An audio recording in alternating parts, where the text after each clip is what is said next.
প্রতিটি অঞ্চলে গ্রন্থাগার খোলার নির্দেশ। মুর্শিদাবাদ বইমেলা উদ্বোধনে জানালেন মন্ত্রী সিদ্দিকুল্লাহ চৌধুরী। ভাষা দিয়ে সম্প্রীতি গড়ব, এই আঙ্গিকেই মুর্শিদাবাদ জেলা গ্রন্থাগারের আয়োজনে বুধবার বহরমপুরে ব্যারাক করে শুরু হলো ৪৪তম বইমেলা। এই বইমেলার উদ্বোধন করেন গ্রন্থাগার মন্ত্রী সিদ্দিকুল্লাহ চৌধুরী, জেলা আরক্ষাধ্যক্ষ সূর্য প্রতাপ যাদব, জেলা শাসক রাজশ্রী মিত্র, জেলা পরিষদের সভাপতি সহ একাধিক আধিকারিকের উপস্থিতিতে এই মেলার শুভ উদ্বোধন করা হয়। প্রদীপ প্রজ্বলন এবং উদ্বোধন সঙ্গীতের মাধ্যমে এই অনুষ্ঠানের শুভ সূচনা করেন জেলা শাসক থেকে পুলিশ সুপার এবং গ্রন্থাগার মন্ত্রী সকলেই তাদের মতামত প্রকাশ করেন। এবছর বয়স্ক এবং কচিকাচাদের কথা ভেবে বইমেলার পরিধি কমেছে। নতুনত্বের ছোঁয়ায় সাজানো হয়েছে মেলার পরিকাঠামো। বইমেলা প্রাঙ্গণের প্রবেশদ্বারের কাঠামো এবছর নতুন আঙ্গিকে সাজানো হয়েছে।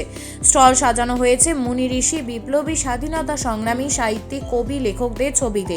বইমেলার উদ্বোধন করেন গ্রন্থাগার মন্ত্রী সিদ্দিকুল্লাহ চৌধুরী। তিনি জানান, জেলার পাশাপাশি প্রতিটি অঞ্চলে সরকারি উদ্যোগে গ্রন্থাগার খোলা উচিত, যাতে করে গ্রামের প্রত্যন্ত ছেলেমেয়েরা বইয়ের প্রতি আকৃষ্ট হয়, পড়ার প্রতি আগ্রহ বাড়ে। আমার বক্তব্য, অনেকে অনেক কিছু বলে আর অনেক কিছু করে, যারা বলেছে তাদের জিজ্ঞাসা করে, ওসব আমাদের কোনো সাবজেক্ট নেই, আমরা লুজটা করি না। মুখ্যমন্ত্রী তো বলছেন যে সবাইকে সংযত থাকতে, সেক্ষেত্রে এই ধরনের কথা কি একটা খারাপ হয়? আমি কি ওর প্রতিনিধি না ওর সেক্রেটারি? আমি ওর উত্তর কেন দিয়ে যাবো?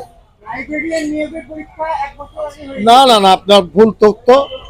2022 সালে মুখ্যমন্ত্রী ক্যাবিনেটে 738টি পদ তিনি অনুমোদন করেছিলেন এবং সেই পরীক্ষার ব্যাপারে 50 মার্কের পরীক্ষা হবে না 100 মার্কের হবে।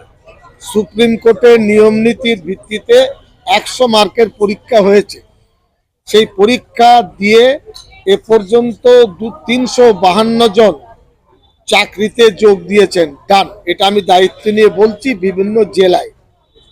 এবং 151-52 জন ছাত্রছাত্রী তারা পরীক্ষা দিয়েছে। চাকরির কিছু বিষয় নিয়ম নীতিতে আটকে আছে। এই জেলায় 31 জন চাকরি পাবে, তার ফাইল অলরেডি তৈরি। এই বইমেলা শেষ হলে সেটা হবে মোটামুটি 252 আর প্লাস 150।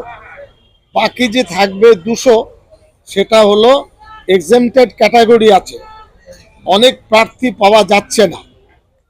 এজন্য লেবার ডিপার্টমেন্ট ঠিক করবে সেখানে কি করার আছে।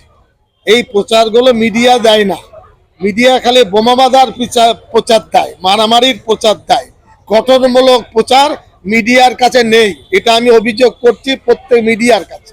আমাদের কথাগুলো তুলে ধরবেন, কালকে বুঝবো যে আপনারা কত দানে কত চাল কি করছেন।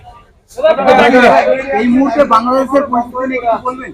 বাংলাদেশের পরিস্থিতি বাসি হয়ে গেছে, এখন আর গরম নেই, সব ঠান্ডা হয়ে যাচ্ছে। জীবনের কোনো না কোনো পর্যায়ে আমরা যদি কিছু সঞ্চয় অভিজ্ঞতা অর্জন করে রাখতে পারি, তাহলে কিন্তু সেটা আমাদের কাজে লাগে। শুধুমাত্র আমাদের নয়, আমাদের পরবর্তী জেনারেশনকে ভালোভাবে তুলে ধরার জন্য, মানুষ গড়ে তোলার জন্য বইয়ের মহত্ব অনেক বেশি, সেটা প্রত্যেকেরই জানা। কিন্তু তারপরেও এখন বর্তমানে সমাজ, আমাদের পরিস্থিতি এমন হয়ে গেছে যে আমরা বইয়ের প্রতি বিমুখ হয়ে গেছি। শুধুমাত্র যে ছোটরা সেটা বলবো না, বা ইয়াং জেনারেশন সেটা বলবো না, আমরা বড়রাও। বহরমপুর থেকে শাহিন শেখের রিপোর্ট, চেতনা নিউজ।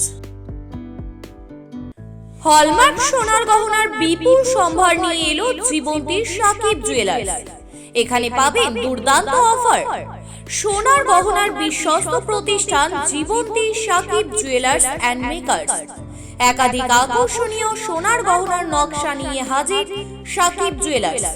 নেকলেস থেকে কানের দুল, আংটি থেকে বিয়ের শাখা, পলা, নোয়া বাঁধানো সব ধরনের গহনাই পাবেন জীবন্তীর একমাত্র বিশ্বস্ত প্রতিষ্ঠান সাকিব জুয়েলার্সে।